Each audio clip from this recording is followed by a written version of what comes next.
اللهم وفقنا لما تحب وترضى واجعلنا ربنا خيرا مقبولا رضينا بالله ربا وبالإسلام دينا وبمحمد نبينا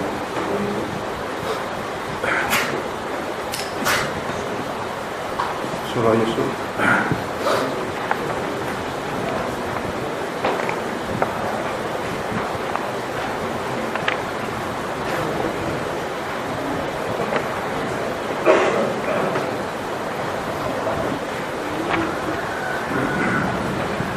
أعوذ بالله من الشيطان الرجيم. بسم الله الرحمن الرحيم.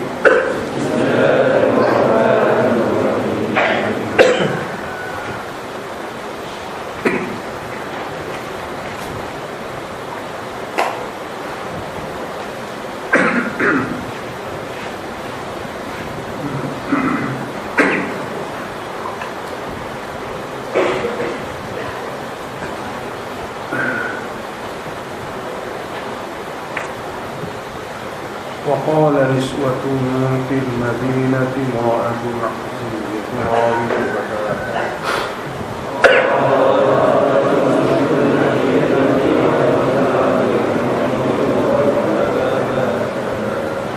تراود فتاها عن نفسه قد شغفها حبا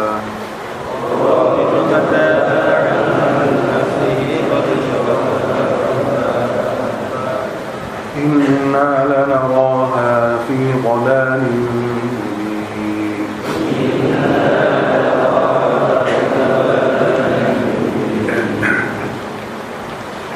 Ini keadaan yang kena. Allah Ta'ala adakan untuk Nabi Yusuf. Itu ujian dia dengan keadaan yang sebelum ni, keadaan kelima ni lebih berat lagi. Sebab Nabi Yusuf diuji dengan satu orang wanita yang merupakan isteri orang. Ini pula dia diuji dengan ramai wanita. Sebab berita masalah isteri menteri ni telah terpikat dengan Nabi Yusuf ni telah tersebar dengan cepat sekali, sehingga semua isteri-isteri pembesar yang lain-lain kutuk dia, kutuk Zanikha ni kerana telah jatuh cinta kepada qali dia. Tapi mereka pun sudah tahu Nabi Yusuf bukan sembarangan. Itu orang yang sangat baik di laku dan juga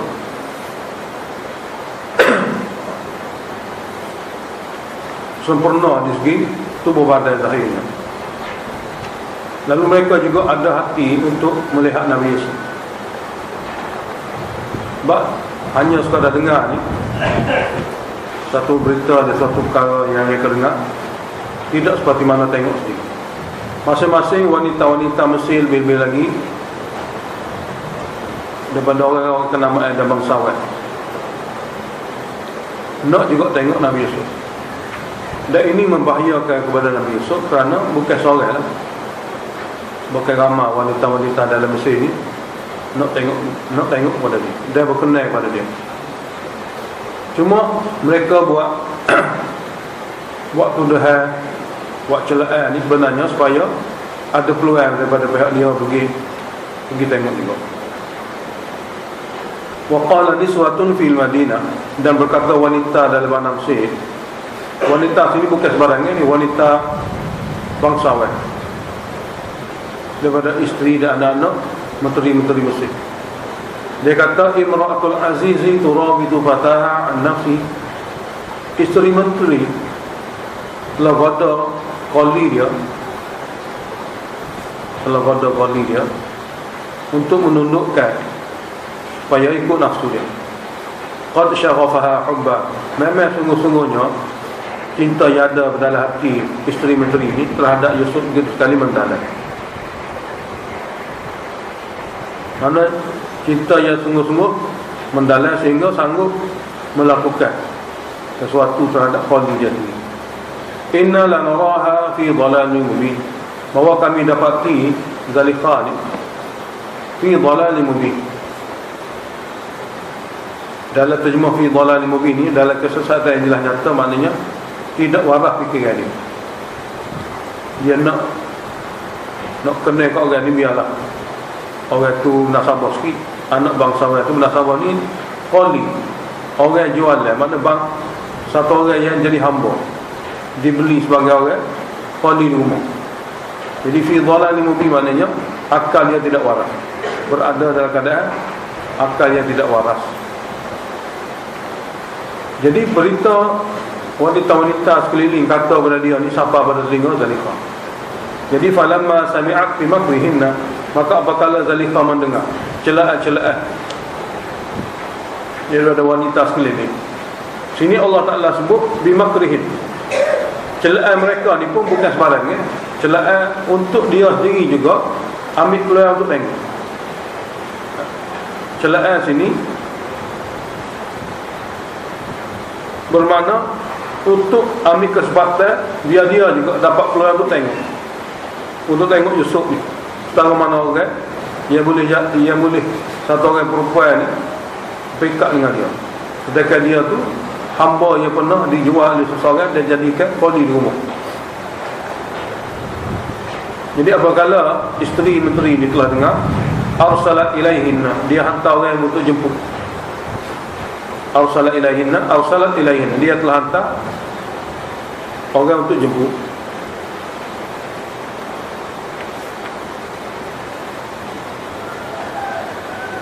Jemput wanita-wanita yang berada di sekelilingnya daripada isteri-isteri bangsawan dan juga menteri.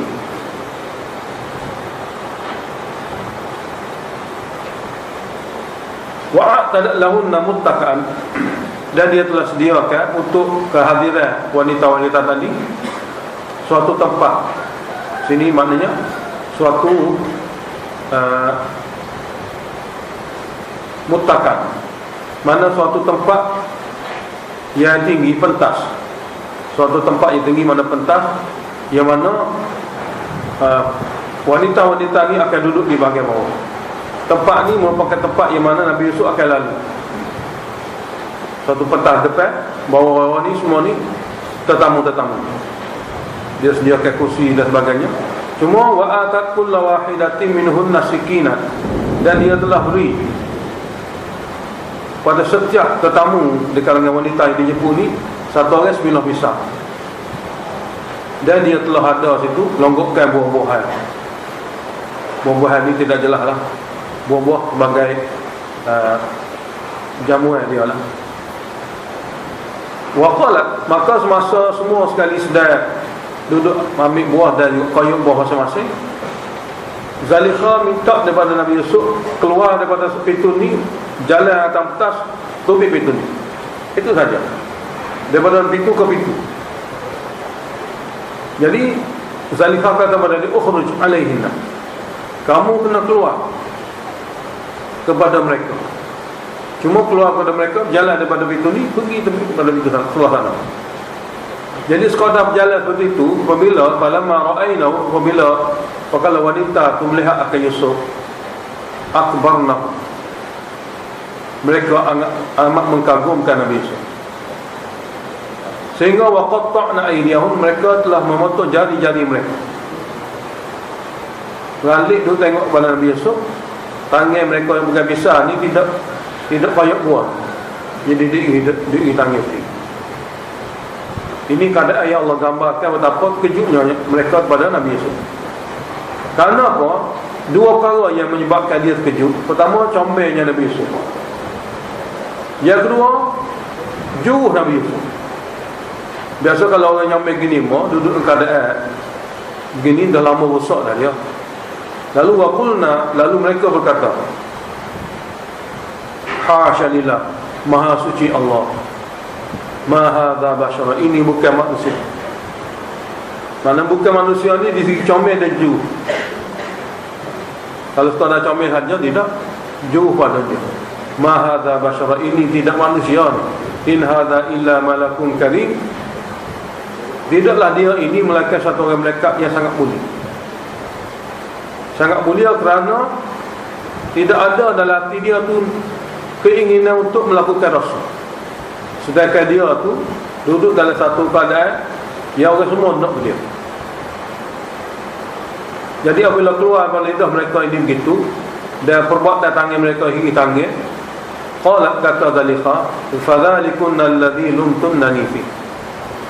Kata dia, inilah dia orang yang kamu semua telah mencela aku tentang dirinya. Inilah orang yang kamu telah mencela aku tentang dirinya. Kamu ni satu maknanya satu ketika kamu tengok dia berjalan daripada pintu ke pintu tu, kamu telah gerak jari dah. Dia keluar pada perkataan kamu tu luar biasa. Sedangkan aku telah pelihara dia masa dia kecil lagi, sehingga umur dia perlu 30 lebih. Aku boleh sabar, tapi kamu tidak boleh sabar. Maknanya siapa lebih hebat?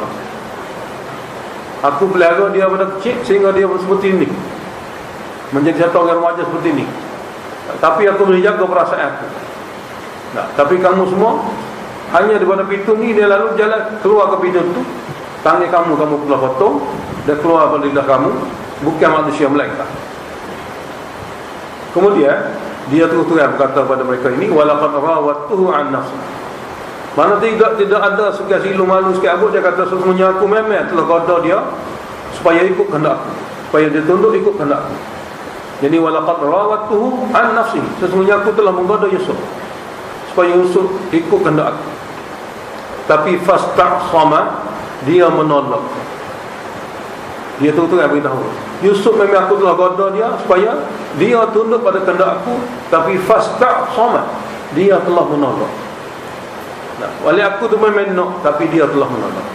Ini maknanya dia betul-betul kamu tutur aku tu betul sungguh. Dia kuat mengaku sungguh aku telah goda dia, cuma dia telah menolak. Tapi aku tidak akan berhenti. Mana kena aku ni aku akan usaha. Wala illam yaf'al ma amru, sekiranya dia hari ini pun dia tidak ingin lakukan apa yang aku arahkan kepada dia, nescaya layus jananna, dia pasti akan dipenjara.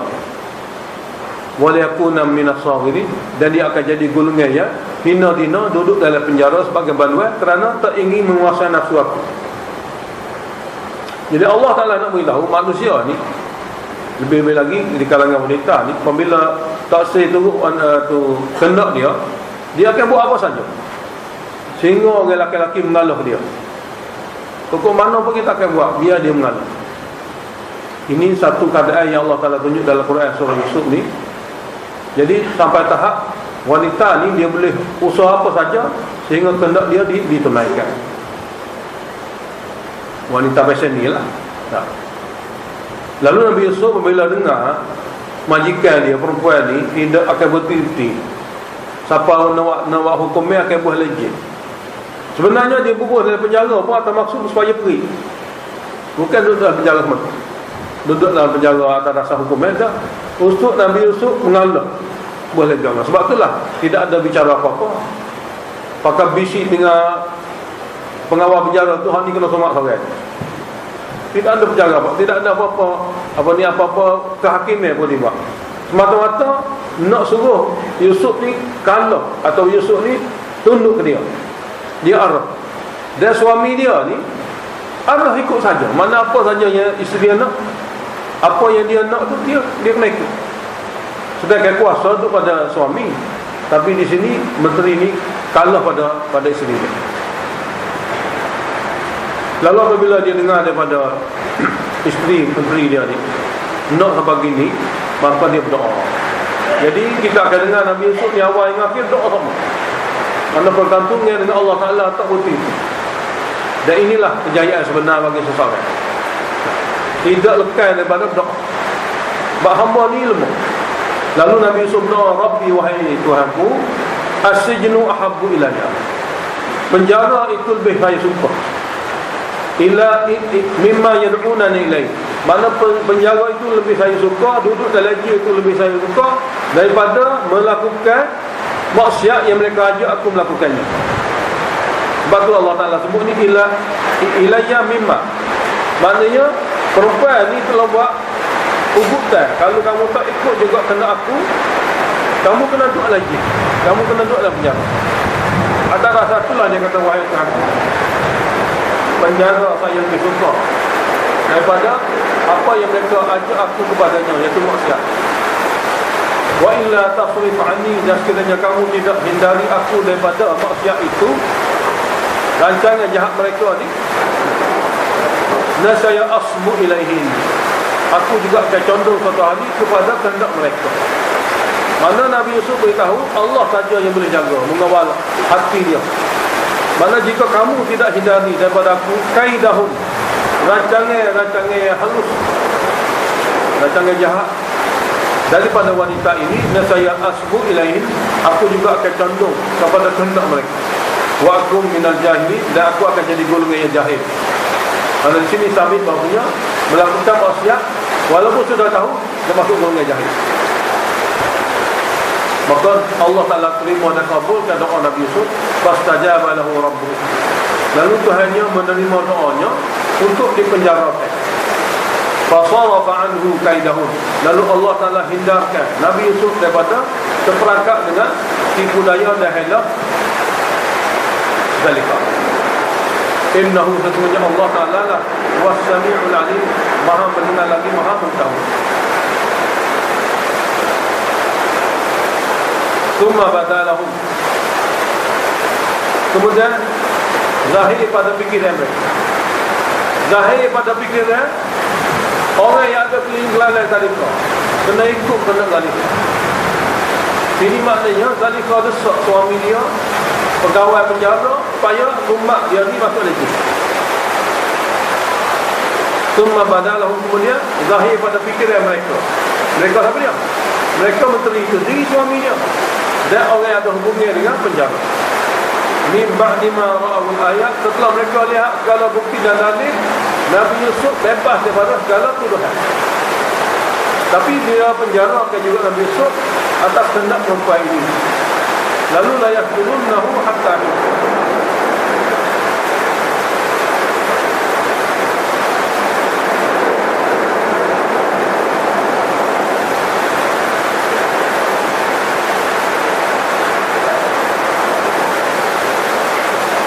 iaitu zahir pada fikiran mereka untuk menyelamatkan keadaan, dan menyelamatkan keadaan mereka mesti memasukkan Yusuf dalam penjara.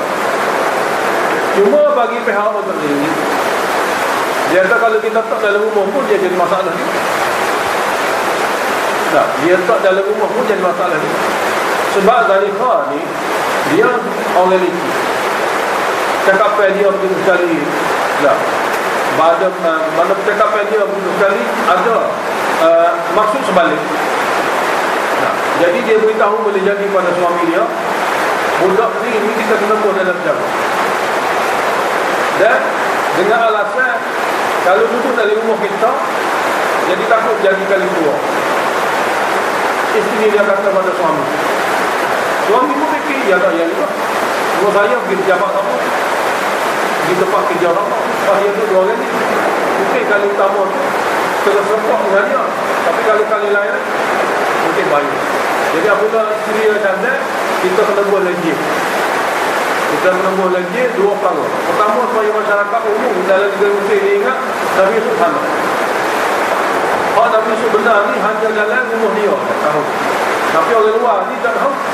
Maka bila bunyi kata Nabi Yusuf budak tu duduk lagi, masyarakat dalam negeri Mesir akan anggap orang tu lagi yang sana.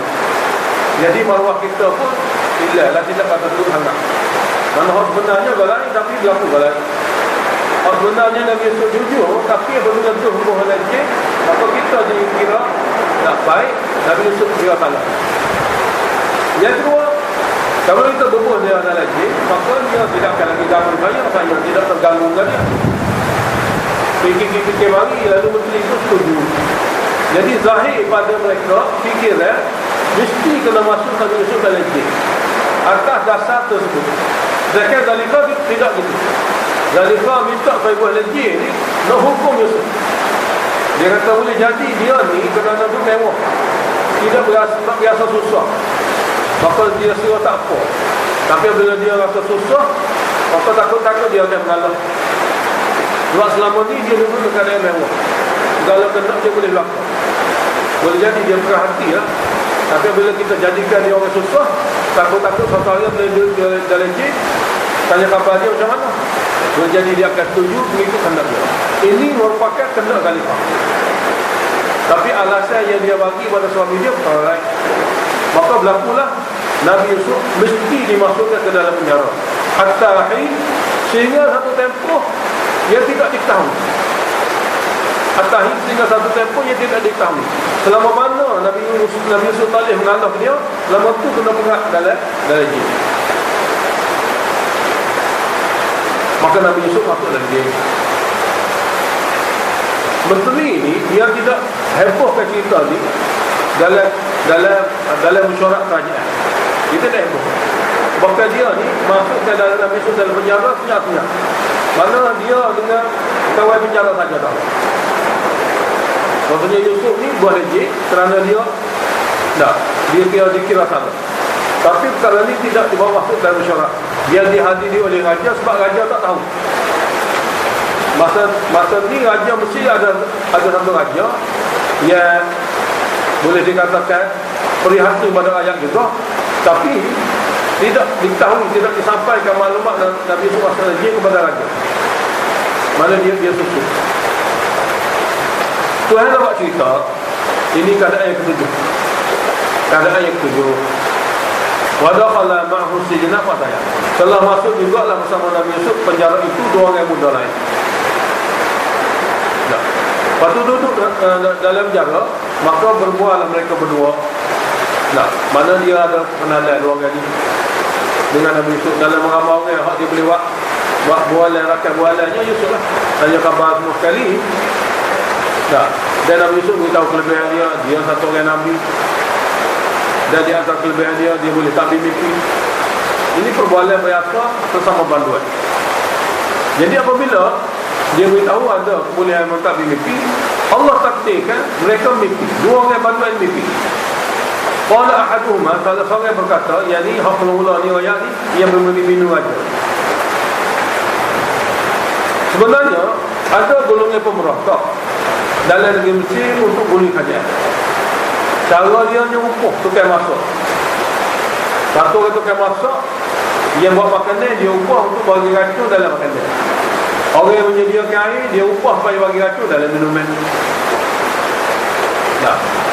Dengan upah yang tersebut, supaya raja mati dia akan bunuh kerajaan. Allah Ta'ala takdirkan hak yang masak makanan ni dia campur dulu racun dalam makanan raja. Tapi hak menyediakan minuman ni dia tidak campur. Dia takut, dia tak buat. Maka apabila hidangan yang telah dihidang depan raja, maka raja pun nak makan. Hak bagi minuman ni, hak menyediakan minuman yang kata tuanku jangan kalau makan makanan. Makanan itulah diubah racun. Hak menyediakan makanan terus jawab, tuanku jangan minum minuman tu, minuman tu ada racun. Jadi macam mana ni ada racun, ni ada racun. Mereka cerita dua-dua masuk lagi. Lepas tu siasat. Apabila disiasat, makanan yang disediakan oleh orang ini, apabila disiasat rupanya ada racun dan minuman ini tidak ada racun. Itu setelah dia siasat dapat tahu rupanya yang ada racun hanya satu saja. Ahli makanan ada racun, ahli minuman tak ada racun. Jadi Allah takdirkan dua orang ini mimpi masa untuk lagi. Hak mimpi mula-mula ni orang yang bagi minum ada racun. Dia kata ini arani a'siru khamra. Sesungguhnya wahai Yusuf, aku mimpi, aku tengok aku sedang memerah anggur. A'siru khamra ni bukan memerah arak, memerah anggur. Memerah anggur. Apa takdir? Wa qala al-akhar, orang yang menyediakan makanan kata aku pun mimpi juga, tapi ini arani. Ini arani sesungguhnya aku mimpi, aku tengok diri aku ahmilu fawqa ra'si khuddah, junjung atas kepala aku roti. Sedang aku junjung roti, tak kulu tayu minum, tiba-tiba disambar oleh burung. Aku mimpi gitu. Aku junjung roti, junjung mari burung sambar. Maka minta lah tabi'na bi ta'wili, tolonglah cerita Nabi dah tolong cerita kepada kami tafsir mimpi ni. Saya mimpi lagu ni, dia mimpi lagu ni. Inna naraka minal muhsinin. Sesungguhnya kami dapati kamu melalui perbuatan kami bahawasanya kamu wahai Yusuf minal muhsinin, daripada orang yang pandai mentadbir mimpi. Sini ni maknanya pandai tak mimpi. Lalu Nabi Yusuf mula-mula dia tidak beritahu awal-awal tak mimpi. Cuma dia pujuk hati. Pujuk hati dua orang ni dia tak perlu tergesa-gesa lah. Lalu Nabi Yusuf kata la ya'ti kuma ta'am. Jadi tidak akan tiba untuk kamu berdua makan ni. Turzaqani, dia ada terjemah. Tidak akan datang untuk kamu berdua makan ni yang kamu akan diberi di dalam penjara. Gila makan ni. Illa nabba'tukuma bi ta'wilihi, melainkan aku akan dapat cerita kepada kamu berdua tafsir mimpi. Mana sebelum sampai pergi makan nasi, pergi makan roti, hak akan diedarkan dalam penjara ni, sebelum makan tu aku boleh beritahu mimpi dah. Ini terjemahan pertama.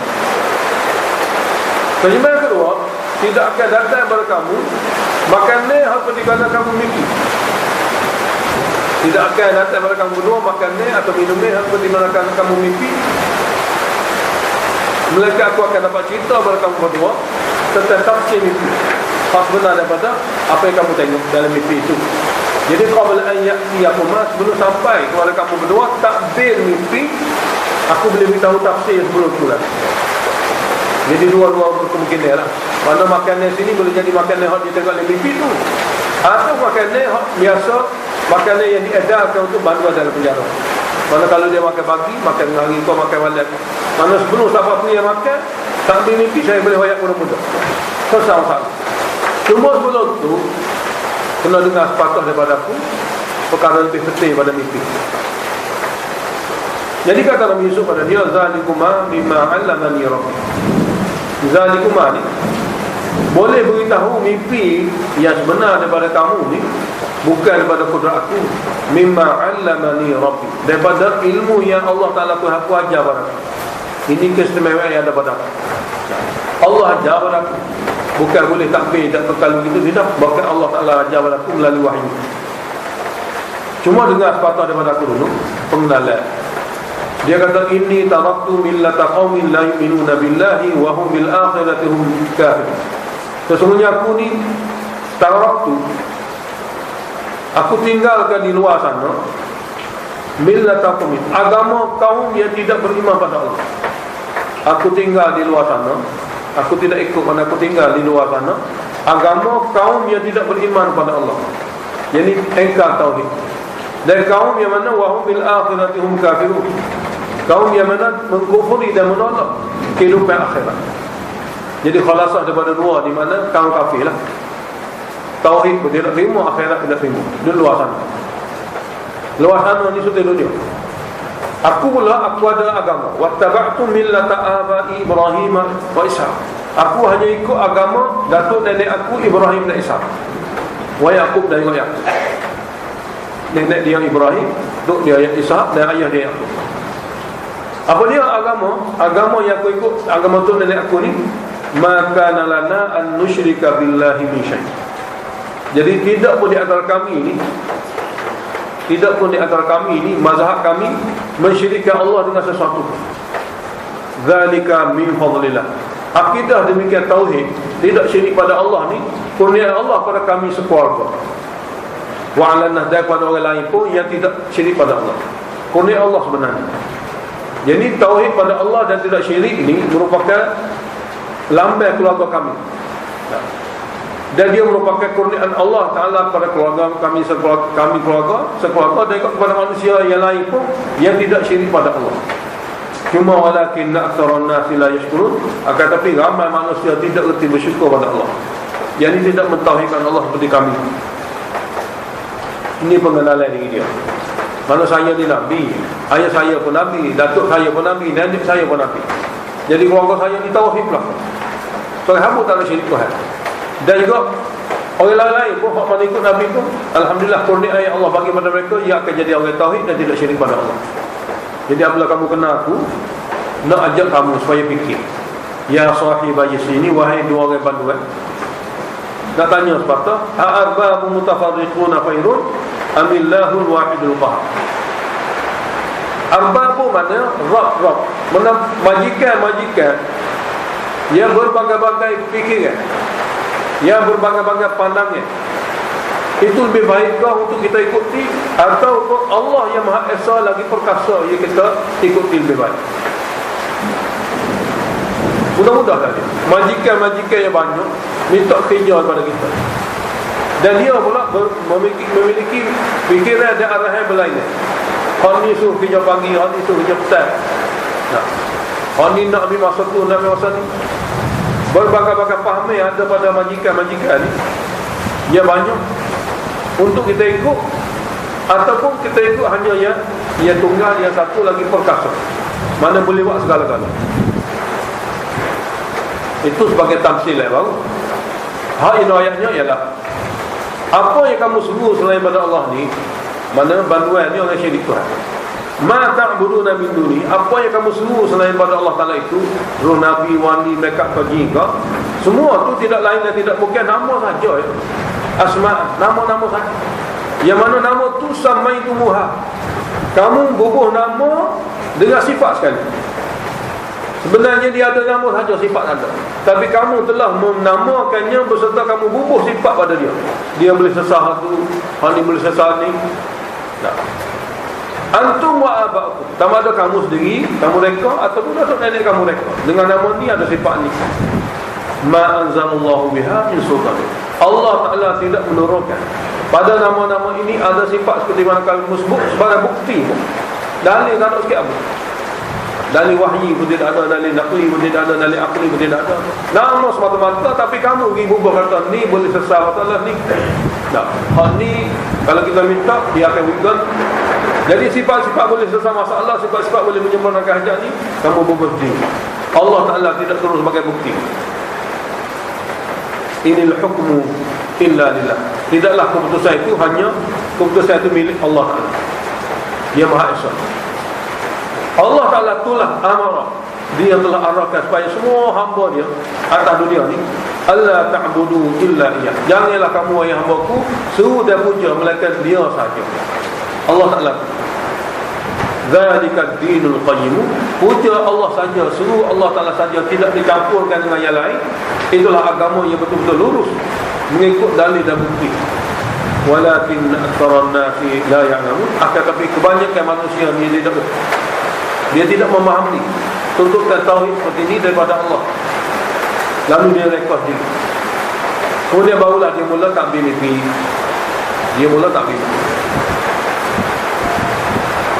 Dia kata, ya sahibai sini, wahai banduan, amma ahadukuma, ada pun salah seorang di antara kamu yang mimpi, yakni salah seorang sini kau bagi minum air saja, iaitu yang menyediakan minum. Salah seorang di antara kamu fayasqi rabbahu khamra, dia akan bekerja balik menjadi penyedia minumnya pada raja. Rabbahu ini raja, dia akan jadi sebagai pemberi minumnya pada raja. Mana dia akan kerja balik sebagai pemberi minum. Salah seorang. Qamadasa tak tahu. Wa amal akhar, ada pun seorang lagi, yang ni orang yang roti raja lah, dia menyediakan roti. Orang ni fayuslabu, dia akan dihukum salib, tangan kaki dia kena panggil. Lepas tu fatakulu tayru min ra'sihi, burung akan makan kepala dia. Mana burung akan patut mata dia, dan akan menghilangkan kepala dia, mati dengan keadaan salib. Dan kepala juga akan dipatuk oleh burung, dan mati gitulah dia. Qudiyal amrul ladzi fihi tastafian, selesailah perkara yang kamu minta supaya aku jelaskan yang ditakdir itu. Lalu apabila Nabi Yusuf tengok hak buat makan ni memang kena bunuhlah, hak menyediakan minum ni memang akan selamat. Lalu dia pun beritahulah kepada yang selamat. Waqala, kata Nabi Yusuf, lilladzi dhanna annahu naji, yang mana dia yakin orang ini selamat min huma, di antara dua orang itu. Apa kata dia? Uzkurni inda rabbika, tolong beritahu tentang aku masuk dalam jin ni pada raja kamu. Tuzkur ni, tolong beritahu tentang aku ni, aku masuk jin ni, dia nak masuk dengan mahkamah ni, masuk dengan paksa. Tolong sepatah beritahu pada raja kamu tentang diri aku dimasuk ke dalam jin kerana betul, bukan kerana salah. Memang ramai-ramai orang duduk dalam jin ni salah, tapi ada juga orang masuk jin dengan keadaan dia tu betul dia masuk jin. Kalau salah duduk luar, tolong ayat pada raja ni. Jadi kalau kira keadaan yang berlaku ni, dia anu sajalah. Maknanya kalau dia diberitahu kami mimpi dah jelas semua sekali, lalu apabila Nabi Yusuf minta supaya mengingatkan diri dia tu kepada raja, maka bantuan hak akan selamat ni akan ambil kepala hadiah lah. Nak buat masa duduk lagi, mana masa sama-sama susah tu sanggup berlaku. Tapi apabila dia tubik kepada jin dia sendiri, dia terlupa. Dia jadi ahli istana semula, dia menjadi minuman raja semula, terlupa pesanan Nabi Yusuf bahasanya dia tolong banyak sepatah kepada raja kamu tu, sebab kamu rapat dengan dia, bahasanya saya masuk jin ni kerana betul, kerana benar. Tapi fa'ansahu syaitan zikra rabbih. Jadi syaitan melupakan orang itu daripada mengingatkan perkara ini kepada Tuhan dia. Satu terima. Syaitan telah melupakan orang yang keluar daripada penjara itu untuk mengingati tentang pesanan Nabi Yusuf pada raja dia. Lupa. Lalu dengan sebab lupa tu, falabitha fi sijni, maka beradalah Yusuf dalam sijil itu bid'a sinin, banyak tahun. Bid'a sinin ni pada tarikh tu kan, hampir 9 tahun juga duduk lagi. Hampir 9 tahun.